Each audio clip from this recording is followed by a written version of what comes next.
It's very important. I'm proud of what Austin has done over the last few years during a very, very difficult time for people all over the world, really. We're the envy of the world, incidentally. But we're on the uptick on that. We've weathered it well, but we've also got to begin to seriously tackle our transportation problems. We've got to change governance initiative coming up, possibly on the November election, where we will hopefully put before the voters an opportunity to have to approve geographic representation on the council, which I've been a long-term supporter of. I mean, this is a growing city. What do you do to hold property values down? There's no way that I know of to do that. That's basically a market-driven concept. It's not the cost of the materials or the labor that go into building houses. It's the cost of the land. We can't control the prices of land. But I will say this, even though, with regard to taxes, even though our assessed values are higher, still, with our low property tax rates, our property taxes, the tax bill, is somewhere in the middle of the five major, in fact, almost exactly in the middle between the highest and the lowest here in the state of Texas. One thing I didn't mention with regard to affordability, I think probably the most important thing we can do is apply our economic advantages across the city by improving our economy, by creating more jobs. A good quality of life starts with a good job. If you've got one, you have more affordability, obviously. So we have done, within the last year, we departed from our normal mode of our targeted industries, different kinds of technology, and we brought in a plastic auto parts manufacturer, U.S. Ferrethane. They provide jobs for people who don't have much training or much education. In some cases, may have a criminal record.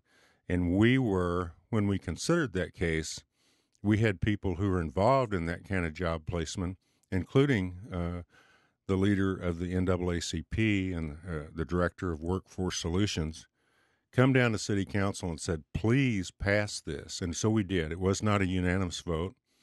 It was on a 5-2 vote, but we created those jobs.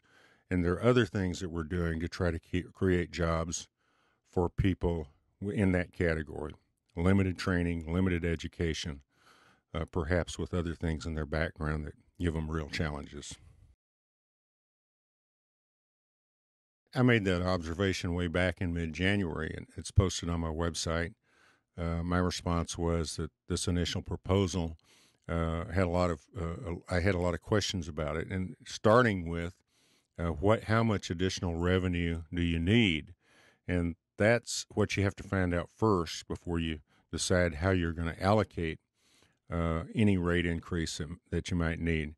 That process is being studied by the city's auditor right now. He'll come back and probably sometime in the early part of May with his report on that. Once we have that, and we have all the information that we've been gathering for the last 2 months, we can go about deciding how to do this. But I have to say this. We're not going to do anything that has a dramatic and adverse effect on anybody.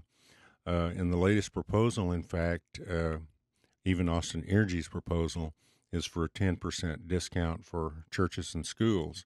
And we certainly are going to have a robust customer assistance program in there for low-income folks. But we got to be fair about it. We got to be fair to all classes of customers, and we're absolutely going to do that. And we want to keep Austin Energy a viable company because it's a great asset for the city of Austin. Austin Energy is not in the red at this point, but they have been using up some of the reserves to cover operating costs. And to your larger point, yes, we should periodically address rates, whether we need to, whether we think we need to or not. We should go through this exercise on a very regular basis. I would say don't let 5 years go by without doing this because we're going to find out maybe we don't need it this year. Maybe we don't need it next year, but we can look into the future and see where we're going to be in a couple of years and try to prevent a shortage in the situation that we have right now, where it's very intense discussions, and at the same time we're using up some of our reserves. There's still a discussion on the table about phasing in rates over between this year, and 2015, so that there's not this big adjustment all in one jump.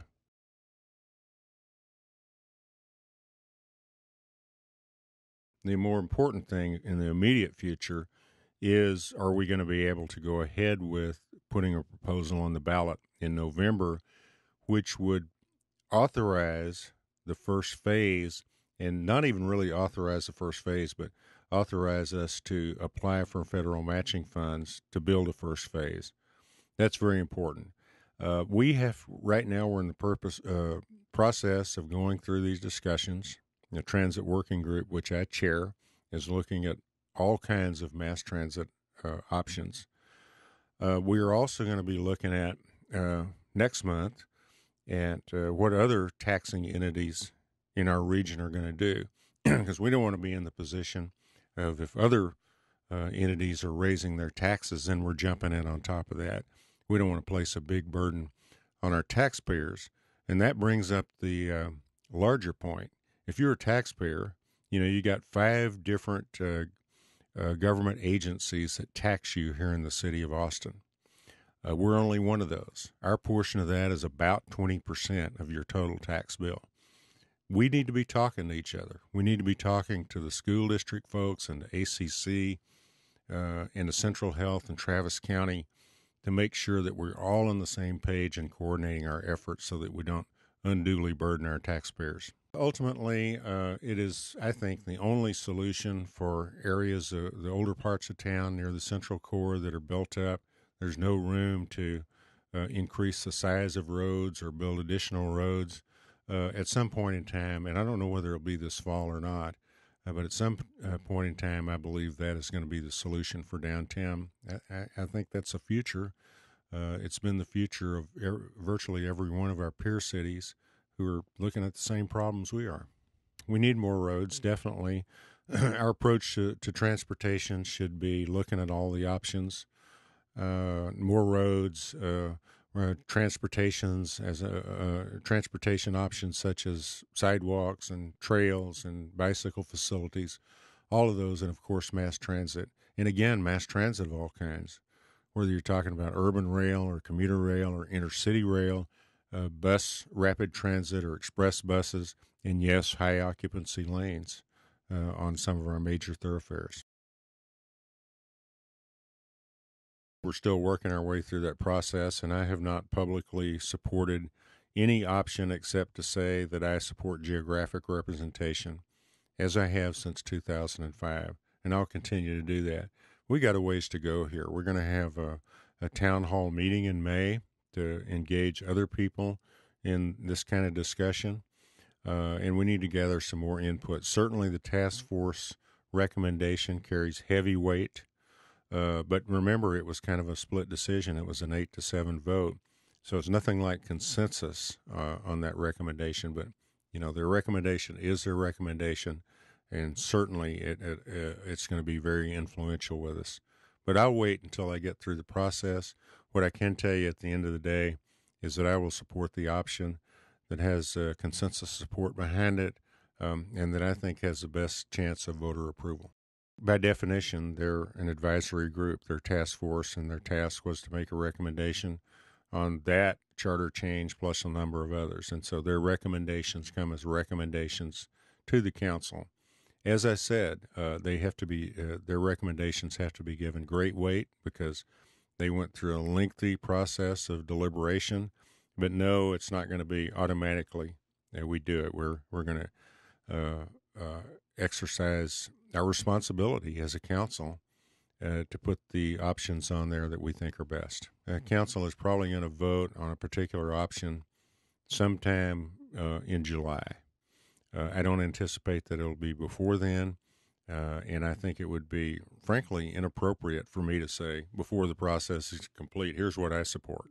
I'm going to wait and make sure that I've gotten all the information I possibly can before I decide which way to go.